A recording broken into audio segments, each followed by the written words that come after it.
नमस्कार दोस्तों, स्वागत है आपका आपकी चैनल धर्मजी ट्यूटोरियल में। दोस्तों, आपने हमारे चैनल को अभी तक सब्सक्राइब नहीं किया तो सब्सक्राइब कर लीजिए और बेल आइकन को प्रेस कर लीजिए ताकि हमारे लेटेस्ट वीडियो आपको जल्दी से जल्दी मिल सके। दोस्तों, आज हम भारत का भूगोल पढ़ाने के लिए जा रहे हैं। आइए शुरुआत करते हैं।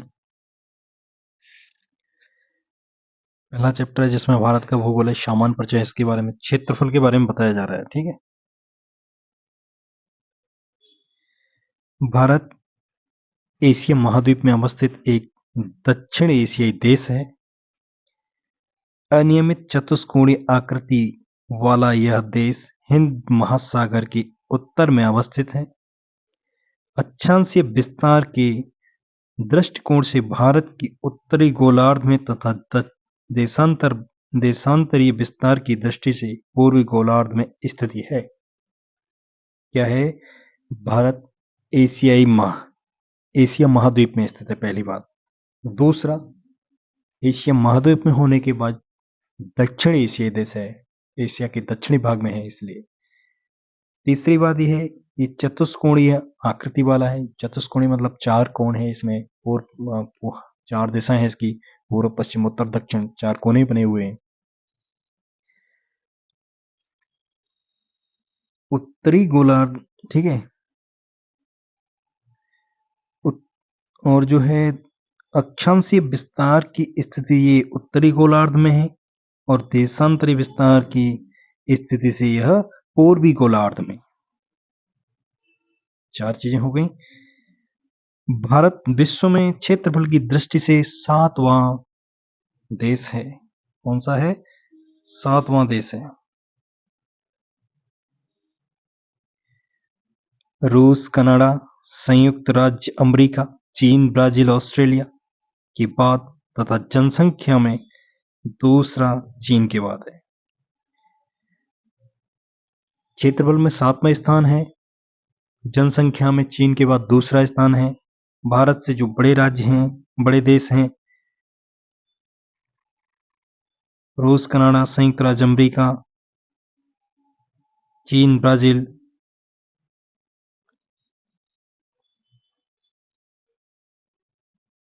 ऑस्ट्रेलिया। ठीक है, 26 जनवरी 2020 से भारत में 28 राज्य एवं 8 केंद्र शासित राज्य हैं। नवीनतम केंद्र शासित प्रदेश दादरा और नगर हवेली तथा दमन दीव है, जिन्हें सम्मिलित कर एक केंद्र शासित प्रदेश निर्मित किया गया है। पहले अलग अलग थे, उनको मिलाकर के अब एक कर दिया है। इससे पूर्व निर्मित केंद्र शासित प्रदेश जम्मू और कश्मीर तथा लद्दाख हैं। इनका निर्माण जम्मू और कश्मीर राज्य के पुनर्गठन के पश्चात हुआ है। भारत का कुल क्षेत्रफल 32,87,263 वर्ग किलोमीटर है। 32,87,263 वर्ग किलोमीटर है, जो संसार के समस्त क्षेत्रफलीय भाग का लगभग 2.4% है। भारत में संपूर्ण विश्व की 17.5% जनसंख्या निवास करती है। देखो कितना बड़ा देश है। 2.4% तो क्षेत्रफल है, और लेकिन 17.5% जनसंख्या पूरे विश्व की भारत में है। 2011 की जनसंख्या के अंतिम आंकड़ों के अनुसार भारत की मुख्य भूमि का विस्तार उत्तर से दक्षिण तक 3214 किलोमीटर, पूर्व से पश्चिम तक 2933 किलोमीटर। ये चीजें याद रखने योग्य हैं आपकी। उत्तर से दक्षिण 3214, 2933, तो कोड वर्ड याद रखना, 3214, 2933। 3214 उत्तर से दक्षिण है क्योंकि वो लंबाई ज्यादा है, और पूर्व से पश्चिम 2933। ठीक है, भारत के कुल क्षेत्र 32,87,263 वर्ग किलोमीटर में गैर कानूनी ढंग से पाकिस्तान के कब्जे वाला 78,114 वर्ग किलोमीटर क्षेत्र पाकिस्तान द्वारा गैर कानूनी ढंग से चीन को दिया गया। 5180 वर्ग किलोमीटर क्षेत्र गैर कानूनी ढंग से चीन के कब्जे वाला 37,555 वर्ग किलोमीटर क्षेत्र शामिल है। वर्ष 2011 की जनगणना के अंतिम आंकड़ों के अनुसार गांवों की संख्या 6,40,932 है। अब इसमें से आपके लिए क्वेश्चन है, देखिए। पहला क्वेश्चन क्या कह रहा है, निम्नलिखित कथनों में से भारत के बारे में सही है। सही उत्तर के चयन हेतु अधोलिखित कोड का उपयोग कीजिए। पहला है वाक्य, भारत विश्व का 5वां बड़ा देश है। ये तो गलत हो गया क्योंकि 7वां है। कौन सा है? 7वें नंबर का है, ये गलत हो गया। यह स्थल मंडल के कुल क्षेत्रफल का 2% भाग अधिकृत है। ये बिल्कुल सही है। समूचा भारत उष्णकटिबंधीय स्थित है। ये तुम्हारा गलत हो गया। समूचा उष्णकटिबंधीय नहीं है। 82.5 डिग्री पूर्व देशांतर का उपयोग भारतीय मानक समय को निर्धारित करने के लिए किया जाता है। ये बिल्कुल सही है। तो एक गलत क्रॉस हुआ, एक और 3 हट गए, 2 4 डी सही है। अब देखो इसमें उत्तर में क्या व्याख्या बताया गया है। भारत विश्व का 7वां बड़ा देश है। संपूर्ण भारत अंडमान निकोबार द्वीप सहित अक्षांशीय विस्तार इसका 6 डिग्री 45 मिनट से 37 डिग्री 6 मिनट उत्तरी अक्षांश के मध्य है, जबकि उष्णकटिबंधीय क्षेत्र का विस्तार 23.5 से 23 उत्तरी एवं दक्षिणी अक्षांशों के मध्य है। ठीक है, ये कहीं उसमें पूर्णतः नहीं है, उससे आगे भी है। अतः एक कथन गलत है। 1 और 3 गलत हुए। भारत का स्थलमंडल कुल क्षेत्रफल का 2.4 अधिकृत किए हुए है। 82.5 डिग्री पूर्व देशांतर का उपयोग हम मानक से स्थानीय मानक समय के लिए करते हैं। ये बात बिल्कुल सही है। तो 2 और 4 सही हो गए। क्वेश्चन नंबर 2, क्षेत्रफल की दृष्टि से भारत का विश्व के देशों में कौन सा स्थान है? 5वां है, 6वां है, 7वां है? 7वां है, ये सही है। भारत वर्ष आकार में विश्व का 5वां सबसे बड़ा क्षेत्र देश है। विश्व का सबसे बड़ा, इसमें फिर आपका सी होगा। सी क्वेश्चन, ठीक है। आंसर नंबर सी 7वां है। कौन सा है? 7वां। बट जा तो सी करेक्ट आंसर हो गया। नेक्स्ट, भारत का क्षेत्रफल संसार के क्षेत्रफल का 2.4% है, परंतु इसकी संपूर्ण मानव जाति का 16% जनसंख्या नहीं है, 17.5 था। संपूर्ण मानव जाति का 17% है, संपूर्ण जाति का 18% है, संपूर्ण मानव जाति का 28%। उसमें तो 17.5 बताया था, उसका बी सही मान रहे हैं लोग। भारत का क्षेत्रफल 32,87,263 वर्ग किलोमीटर है, जो संसार के समस्त क्षेत्रफल के स्थलीय भाग का लगभग 2.4% है, जबकि भारत में संपूर्ण विश्व की 17.5% जनसंख्या निवास करती है। भारतवर्ष में लगभग कितने गांव हैं? 5 लाख, 6 लाख 30,000, 8 लाख? इनमें से कोई नहीं। उसमें पहले बताया 6,40,932 बताए थे। इसमें कोई भी सही नहीं है। तो आप व्याख्या में देख सकते हैं, जनगणना के अंतिम आंकड़ों के अनुसार भारत में गांवों की संख्या 6,40,932 है। तो इसका करेक्ट आंसर होगा डी। MPPCS प्री 2010 में है। निम्नलिखित जोड़ों में से कौन सा जोड़ा सही नहीं है? भारत का क्षेत्रफल 3.28 मिलियन वर्ग किलोमीटर है। 3, हाँ ये सही है आपका, 32 लाख के करीब बढ़ रहा है। भारत का अक्षांशीय विस्तार 8 डिग्री 4 मिनट उत्तर से 37 डिग्री 6 उत्तर, ये गलत है, जोड़ा सही नहीं है ना। ये तो सही है, 37 तक सही है। भारत का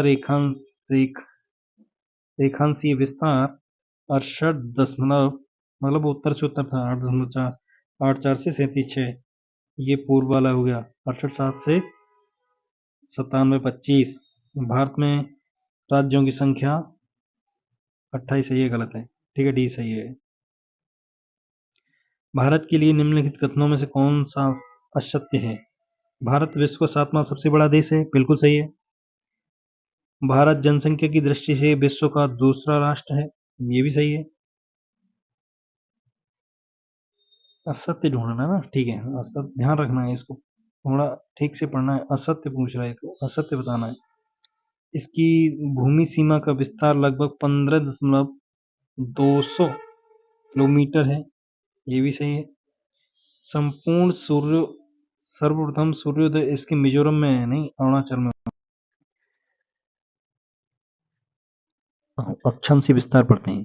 भूमध्य रेखा पर विषुवत रेखा यानी कि इक्वेटर से उत्तर या दक्षिण दिशा में किसी भी बिंदु की पृथ्वी के केंद्र से मापी गई कोणीय दूरी को अक्षांश कहा जाता है।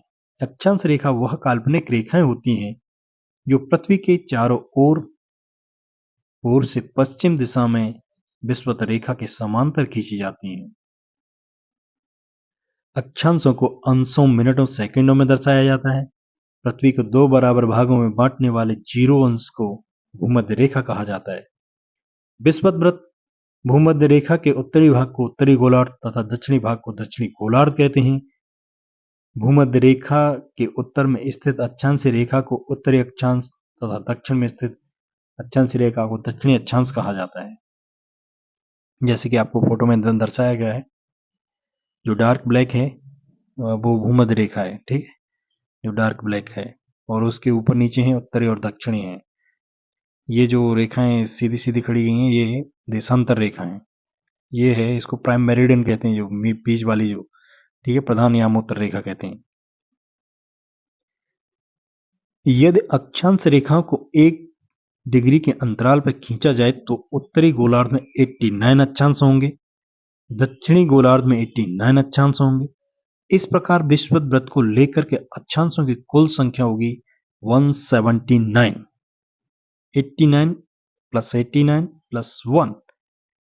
इन्हीं दो समांतर अक्षांश रेखाओं के मध्य की दूरी लगभग 111 किलोमीटर होती है। कभी क्वेश्चन आ जाए कि दो अक्षांशों के बीच की दूरी कितनी होती है, लगभग 111 किलोमीटर होगी। भूपृष्ठ पर उत्तरी ध्रुव एवं दक्षिणी ध्रुव को मिलाने वाली काल्पनिक रेखा को पृथ्वी के 2 बराबर भागों में बांटती है। भूमध्य को, जो भूपृष्ठ पर उत्तरी ध्रुव और दक्षिणी ध्रुव को मिलाने वाली काल्पनिक रेखा जो पृथ्वी को 2 बराबर भागों में बांटती है, उसको प्रधान यामोत्तर रेखा कहते हैं। ये रही प्रधान यामोत्तर रेखा तुम्हारी, ये रही, ठीक है, डार्क ब्लैक है जो। क्या बोलते हैं इसको? Greenwich mean time. यह रेखा लंदन के ग्रीनविच शहर से गुजरती है। प्रधान यामोत्तर रेखा 0 डिग्री, प्रधान यामोत्तर रेखा को हम 0 डिग्री देशांतर भी कहते हैं। प्रधान यामोत्तर के पूर्व एवं पश्चिम में उत्तरी ध्रुव, दक्षिणी ध्रुव को मिलाने वाली काल्पनिक रेखाओं को देशांतर रेखाएं कहते हैं। जितनी भी रेखाएं खींची जाएंगी देशांतर, वो उत्तर से दक्षिण उसको ऐसे मिलाएंगी, उत्तरी ध्रुव दक्षिणी ध्रुव, उत्तरी ध्रुव दक्षिणी ध्रुव, ठीक है। देशांतर रेखाएं समानांतर नहीं होती हैं। ये समानांतर तो नहीं होंगी, ऐसे वाली जो हैं अक्षांशीय रेखाएं समानांतर होंगी, ठीक है। ध्रुवों से विषुवत की ओर बढ़ने पर देशांतर रेखाओं के मध्य की दूरी बढ़ती जाती है। ध्रुवों से विषुवत रेखा की ओर हम जब आते हैं देशांतर रेखाएं, तो उनके बीच की दूरी बढ़ती जाएगी। विषुवत रेखा पर, और जब विषुवत रेखा से ध्रुवों की तरफ जाते हैं तो हम उनके बीच की दूरी घटती जाती है। विषुवत रेखा पर देशांतर रेखाओं के बीच अधिकतम दूरी 111.33 किलोमीटर होती है। क्वेश्चन आएगा, दो देशांतरों के बीच की अधिकतम दूरी कितनी हो सकती है? तो वो 111.33 होगा, अक्षांशों के बीच 111 किलोमीटर होगा। भारत पूर्णतः उत्तरी गोलार्ध में है। संपूर्ण भारत का अक्षांशीय विस्तार 6:45 उत्तरी अक्षांश से 47:06 उत्तरी अक्षांश के मध्य है। ये कोड वर्ड याद रखना, 6:45:37:6। इसकी मुख्य भूमि 8:04 उत्तरी अक्षांश से 37:06 अक्षांश एवं और ये देशांतर याद रखना 68:7 पूर्वी देशांतर के मध्य फैली है। ठीक है, कितनी है? 6:4 से 37:6 ये उत्तरी अक्षांश होंगे और 68:7 से 97:25 ये पूर्वी देशांतर। इनके बीच में भारत की यह स्थिति होगी। उष्णकटिबंधीय क्षेत्र का विस्तार 23.5 डिग्री उत्तरी एवं दक्षिणी गोलार्ध में होता है। 23.5 डिग्री भूमध्य रेखा से ऊपर चलो तो उत्तरी अक्षांश उत्तर में पहुंचेंगे 23.5 डिग्री, और भूमध्य रेखा से 23.5 डिग्री नीचे पहुंचेंगे। तो उन दोनों के बीच की जो जगह होगी वो क्या होगा? उष्णकटिबंधीय क्षेत्र होगा। तो इसलिए जो हमने पहले उसमें चैप्टर में पढ़ाया था, तो भारत पूर्णतः उष्णकटिबंधीय देश नहीं है। अतः भारत का विस्तार उष्ण एवं उपोष्ण दोनों कटिबंधों में है, क्योंकि उससे आगे उपोष्ण भी आएगा। दोनों कटिबंधों में ध्यातव्य है कि निम्न अक्षांश 0 से उच्च अक्षांश 90 की ओर जाने पर दिन और रात की अवधि में अंतर आता है। 0 से 90 की तरफ जाएंगे रात, तो रात की अवधि में, दिन और रात की अवधि में अंतर आएगा। उत्तरी गोलार्ध में अक्षांश का प्रभाव दक्षिण से उत्तर की ओर दिन और रात की अवधि पर पड़ता है। ठीक है, उत्तरी गोलार्ध में अक्षांश का प्रभाव दक्षिण से उत्तर की ओर दिन और रात की अवधि में पड़ेगा। कहा जाता है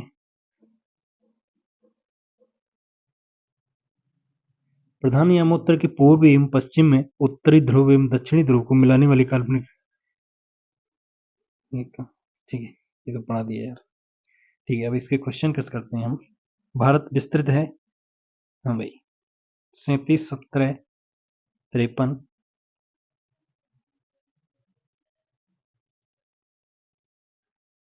37:17:28:8 इसमें से कोई नहीं है। ठीक है, तो इसमें एक्सप्लेनेशन में देखते हैं। भारत की मुख्य भूमि का विस्तार उत्तर पूर्वी गोलार्ध में 8:04 से 37 डिग्री 6 तक है। देशांतरों की स्थिति से 68:7 से 97:25 तक है। कर्क रेखा के लगभग बीचों बीच भारत से गुजरती है। इसमें से कोई विकल्प नहीं है, वो बीपीएससी प्री 1994 का। क्वेश्चन नंबर 2, सिक्किम से गुजरने वाला अक्षांश निम्न में से किस एक से भी होकर गुजरता है? राजस्थान इसका करेक्ट आंसर है, राजस्थान। सिक्किम से गुजरने वाला अक्षांश रेखा राजस्थान से भी होकर के गुजरती है। आईएएस 2010 में आया भी है ये। नेक्स्ट क्वेश्चन, जिस जिले से 70 डिग्री पूर्वी देशांतर रेखा गुजरती है वह है जोधपुर, जैसलमेर, धौलपुर, नागौर। आरएएस 2010 इसका करेक्ट आंसर है बी, जैसलमेर। जैसलमेर से 70 डिग्री पूर्वी देशांतर गुजरता है। और जो सिक्किम से रेखा गुजरती है वो कहाँ से गुजरती है? वो राजस्थान से भी गुजरेगी। ठीक है, ये वाला कर्क एवं भारत एवं कर्क रेखा कल पढ़ाएंगे। दोस्तों बताना वीडियो आपको कैसी लगी। हमें ऐसे ही आप सपोर्ट करते रहें, चैनल को हमारे लाइक शेयर सब्सक्राइब करते रहें। आज के लिए इतना ही काफ़ी। Thanks for watching. जय हिंद।